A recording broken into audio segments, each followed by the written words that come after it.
Bienvenue dans le monde des intelligences.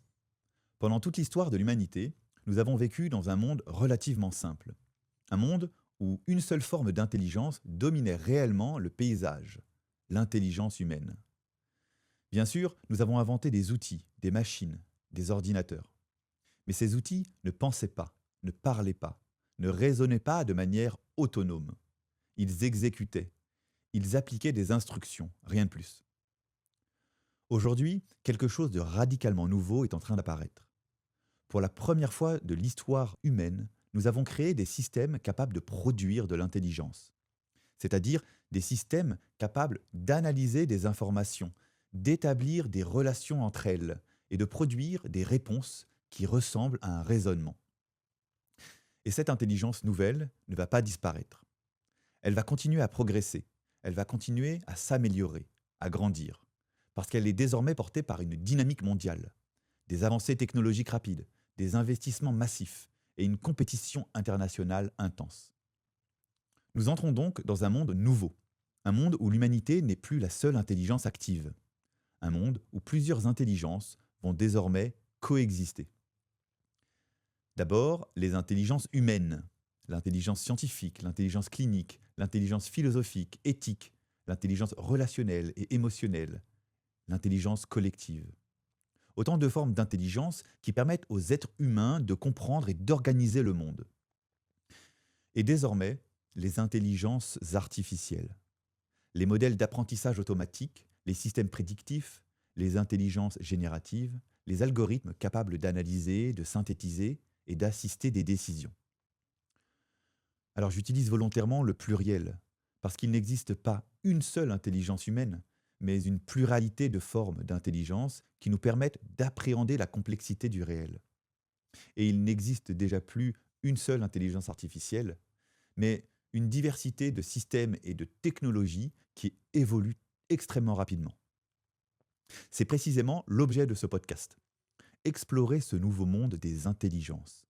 Comprendre comment ces intelligences émergent, comment elles interagissent et comment les sociétés humaines pourront apprendre à les organiser, à les gouverner, sans jamais perdre la maîtrise de leur trajectoire. Car ce changement est profond. Il ne s'agit pas seulement d'une innovation technologique, il s'agit d'une transformation historique. Pendant des millénaires, les sociétés humaines ont dû apprendre à organiser une chose essentielle, la gouvernance des humains. Comment organiser les sociétés, comment structurer les institutions, comment répartir les responsabilités. Aujourd'hui, une question totalement nouvelle apparaît. Allons-nous être capables de comprendre, de maîtriser et de gouverner les intelligences que nous avons créées? Parce qu'une intelligence artificielle n'est pas simplement un logiciel, c'est une capacité nouvelle.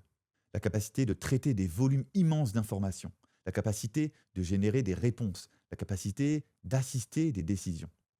Et cette capacité va continuer à s'amplifier, année après année, génération après génération. La question n'est donc plus l'intelligence artificielle va-t-elle exister? Elle existe déjà. La vraie question est désormais comment allons-nous vivre dans un monde où cette intelligence existe? Comment allons-nous la comprendre? Comment allons-nous la maîtriser? Comment allons-nous l'utiliser? Et parfois aussi, comment allons-nous la limiter? Pour comprendre ces enjeux, je voudrais aussi vous dire d'où je parle. Je suis médecin et au cours de mon parcours, j'ai eu la chance de travailler dans des contextes très différents, dans plusieurs villes et plusieurs territoires. Lyon, Paris, Tours, Marseille et même en Polynésie française. Et j'ai également évolué dans des structures très variées, en médecine générale, en hospitalisation à domicile, en EHPAD, au sein d'équipes mobiles de soins palliatifs, dans des dispositifs de télémédecine et dans des organisations de coordination des parcours de soins. Ces expériences m'ont permis d'observer la médecine sous des angles très différents. La médecine hospitalière, la médecine de ville, la médecine du domicile, la médecine de la cancérologie, de la gériatrie et de la fin de vie, et la médecine des territoires. Et partout, j'ai constaté la même réalité. Une complexité croissante des situations, une accumulation massive d'informations médicales, et des soignants de plus en plus sollicités pour coordonner, synthétiser et décider. Dans ce contexte, une question s'est progressivement imposée à moi. Si les machines deviennent capables d'analyser des masses d'informations toujours plus importantes, comment pouvons-nous utiliser cette puissance sans perdre ce qui fait le cœur du soin, le discernement, la responsabilité et la relation? C'est aussi pour cette raison que je suis devenu entrepreneur.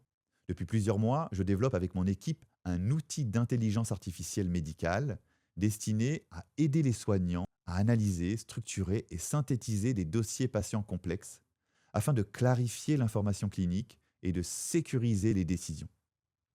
Je me trouve donc aujourd'hui à la frontière de deux univers: le monde du soin et de la fragilité humaine et des décisions prises dans l'incertitude, et le monde de la technologie, de l'innovation et de l'entrepreneuriat. C'est précisément à cette frontière entre l'humain et la machine, entre le soin et l'ingénierie, qu'est née l'idée de ce podcast. Il y a une conviction simple qui guidera toute cette série. Plus l'intelligence artificielle devient puissante, plus l'intelligence humaine doit devenir exigeante. Exigeante dans sa compréhension, exigeante dans son éthique et dans sa responsabilité. Parce que la technologie augmente notre puissance, mais elle n'augmente pas automatiquement et proportionnellement notre sagesse. Et lorsque la puissance progresse plus vite que la conscience, les sociétés peuvent perdre leur équilibre.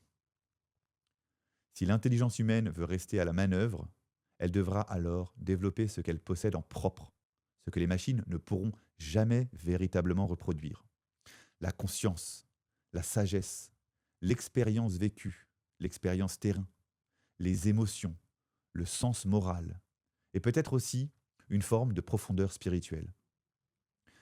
Car c'est précisément dans ces dimensions que se joue la sauvegarde humaine et la responsabilité humaine. Dans ce podcast, nous allons donc explorer ce nouveau paysage, le monde des intelligences et leur interaction. Nous parlerons évidemment d'intelligence artificielle, comment elle fonctionne, ses limites, ses biais, ses hallucinations. Mais nous parlerons aussi de santé, de soins, de médecine, de responsabilité, de fragilité humaine, d'éthique, de philosophie et d'anthropologie. Parce que comprendre l'intelligence artificielle ne suffit pas. Il faut aussi comprendre l'intelligence humaine qui devra l'encadrer. Nous entrons dans une époque fascinante, une époque où les machines vont devenir de plus en plus puissantes. Mais une chose restera fondamentale. Les machines pourront analyser, elles pourront proposer, assister, mais elles ne porteront jamais la responsabilité d'une décision humaine. C'est précisément pour réfléchir à ces enjeux que ce podcast existe, pour explorer ensemble cette question essentielle. Comment rester maître dans un monde où plusieurs intelligences coexistent? Parce que s'il faut retenir une seule idée, c'est celle-ci. Plus l'intelligence artificielle progresse, plus l'intelligence humaine doit s'élever.